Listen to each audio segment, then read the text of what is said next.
Hi, welcome to Conversion Conversations, and today's very quick episode, we are looking at some more third-party transformers. I think it's been a while since I've done any of these, the sticker set's not counting, but here we've got a set from Dr. Wu.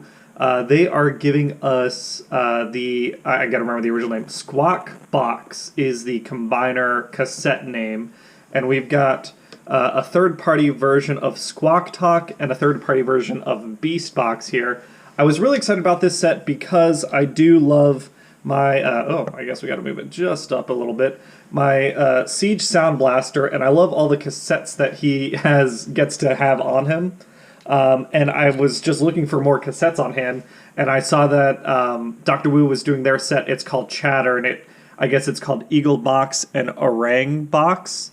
And they combine to form Chatter. But in our heads, it's Squawktalk and Beastbox forming Squawkbox, and it does come with these nice cards. I still don't like super care about collector cards, but I do appreciate the art that's on these. That looks pretty nice. Same thing here.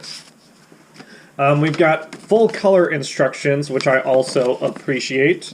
2 pages, one to get in combined mode, and then one to get each of their individual mode. But they're pretty straightforward to do. The only thing that I wanted to make sure I do on camera is their weapons. So they do come with a little weapon sprue here. The silver is really nicely done. I like that metallic color. It's weapons for each of them. We can come in here and just snip off each of our guns. So those were beast boxes, and then these are Squawktalks. And they do have a combined mode. Really, that's just an excuse for me to use my nippers on the camera.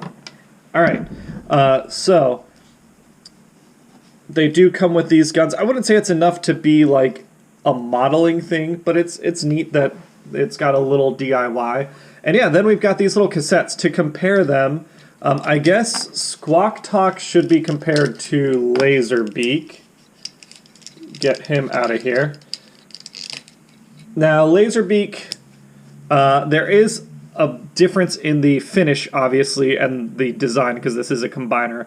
But what I do like is that, the dimensions are about the same in total thickness. Same thing here. I think that I wish there was some more metallic paint. I'll be curious to see if we get some stickers.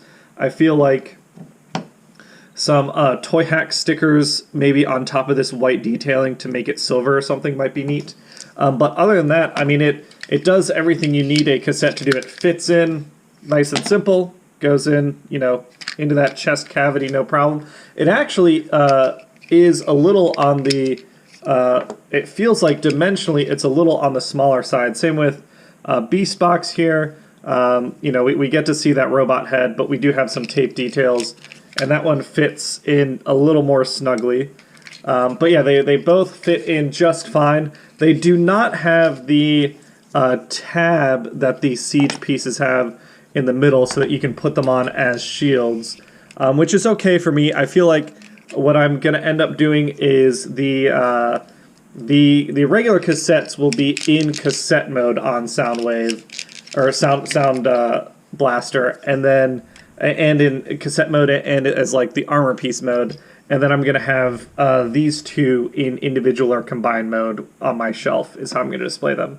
But yeah, they both look pretty nice. I think despite the fact that we get this detailing here on Beastbox's... actually, I wonder, did I just do this incorrectly? Can this whole thing spins? Maybe I just put it together incorrectly. There we go. Now my complaint is totally addressed. I prefer the fact that we get some like cassette detailing here compared to Squawkbox or the Squawktalk's kind of tail hanging out here. But the fact that it feels like this is just a little more solid buys it a lot of mileage for me. I like both of these little cassettes a lot. To get them to get them into their individual modes, it's a pretty simple transformation. These are small figures.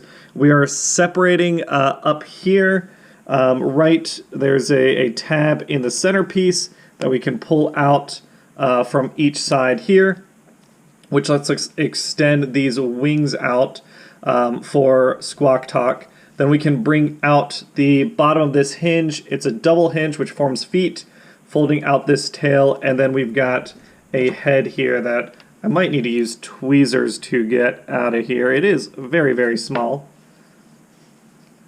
And here is Squawktalk. And what you can probably tell right away is this is not like a super aerodynamic bird mode. We've got no real fold-outs or anything to make the wings thinner. It's like it has the overall bird silhouette, but I think it's pretty easy to tell that this is also going to be some robot legs. And we'll put them down for just a second. Here are the two next to each other. I do think, you know, we have a painted eye, but that is very, very small. In fact, it's very hard for me to get it on camera without the shoulder joint hanging in the way.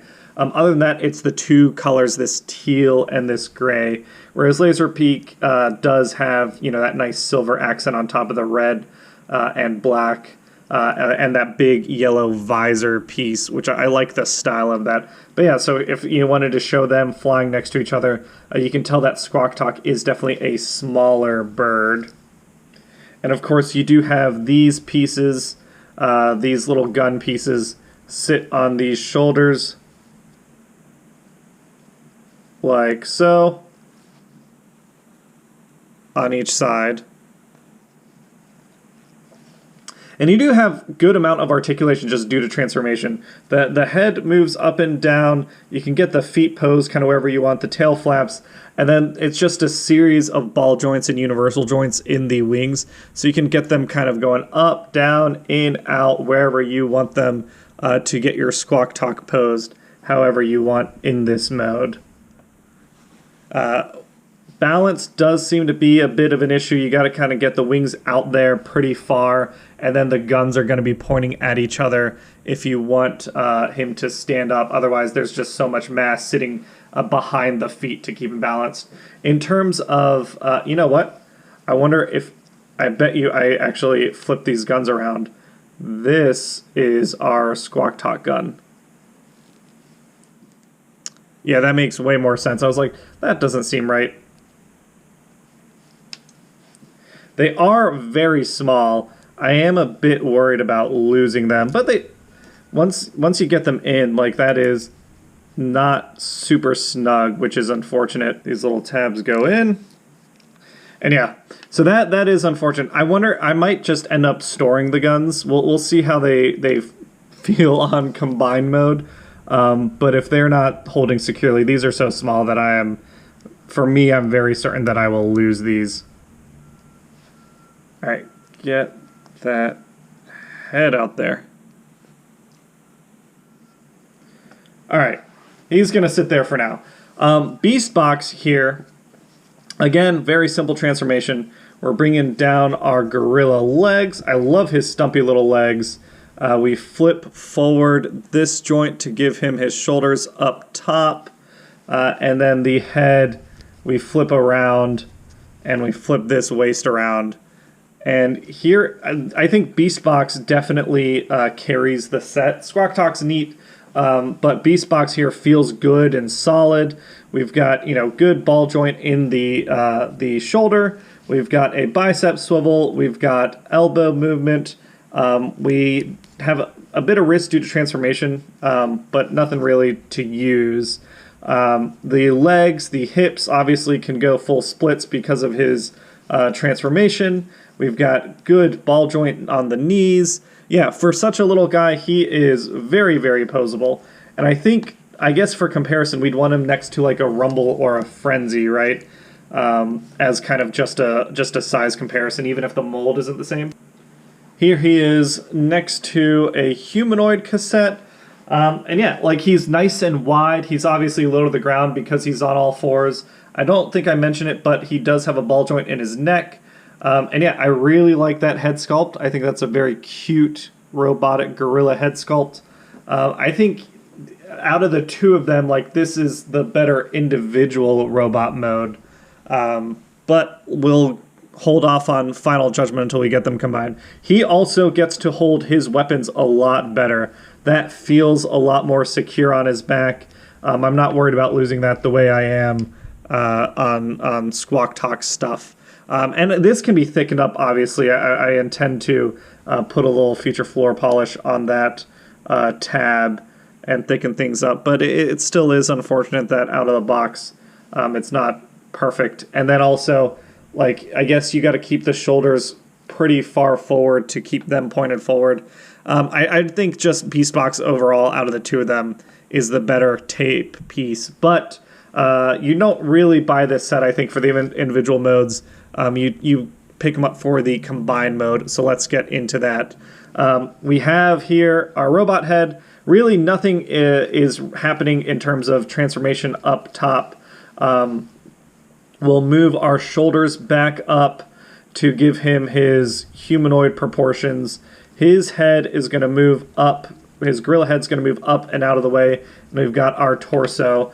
And then for the legs, we fold in our tailpiece and our head, come down on these legs, and we want to flip our feet around 180. And then we have, on the back, we've got two tabs here that are going to go into these two slots here, sliding forward in behind them. And then this front piece locks, and that does lock very securely. We've got nothing really a second locking position, but this feels like it's plenty enough to keep him combined. And here we have Squawkbox. And Squawkbox, I think, looks pretty darn good. I wish there was a way to fold the legs back behind him a little more. But other than that, I mean, he turns into a nice little humanoid, comparing him to Sound Blaster here. I think he feels like a good partner for that. He's got a lot of the same articulation. The arms are the exact same, so everything here moves just like it did before. All the wing articulation we had before now translates to knee articulation. We've got a good double bend at the knee. We've got ankle tilt. I really like that Dr. Wu was like, oh yeah, the War for Cybertron series always has ankle tilt. Let's make sure we put it in there.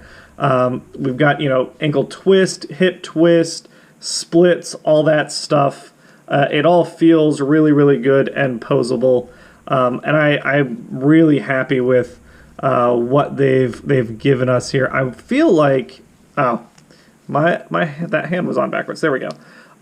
Yeah, so you can get him in some nice dynamic poses. If you are like me, ham-fisted, you might split things apart if you're pushing against each other, but when you're pulling, like so, it stays very, very secure. And then, yeah, he just is a solid little robot dude. His weapons, they do combine. He can't hold them in his hands, but they can combine inside one another, like so. And then you can stick them on the slots in his shoulders, which this is another one that second slot feels less loose than the first one, but it does feel like it could be another future floor polish moment right here. And yeah, there is Dr. Wu's chatter, also third-party Squawkbox. And I think for what you're getting, I think it's a pretty easy recommendation if you really like the Siege cassettes, the Earthrise cassettes and all that stuff. I hope we're getting more. I just like having a little cassette army for Sound Blaster. If we get more third-party cassettes, I saw they did like some drones. Those don't interest me as much. But if we get more Transformers character cassettes, I think I'd be down to pick more up, especially based on how good a job Dr. Wu did for Squawkbox here. I think what I hope is we get some stickers for Squawkbox. I'd be very much looking forward to that. But yeah, for the price point, again, this is third party. It's a smaller run, so it is going to be more expensive compared to what the $10 we were paying for cassettes originally. This one is more expensive than that, but I still think for me it's well worth the price to get another cool cassette on the table and in the shelf. Yeah, I'm pretty happy with it. And I think the next thing we're going to do is just announce our winner. So we'll go to that now. For the previous giveaway which was Transmutate. So let's see who won. All right, it's time to announce the winner of the Transformers Generation Selects Transmutate giveaway. Normal giveaway rules applied here. We've got on the left everyone who entered and made a comment answering my question. My question at the time was, the question of the day was, which Transformer that only ever appeared in one episode was your favorite? So everyone who gave me the answer there was entered. I put a little heart by our comment if you answer the question. And then over here are the 15 comments, and we're going to pick our winner. While I do this, this is the week after our Extra Life 24-hour live stream.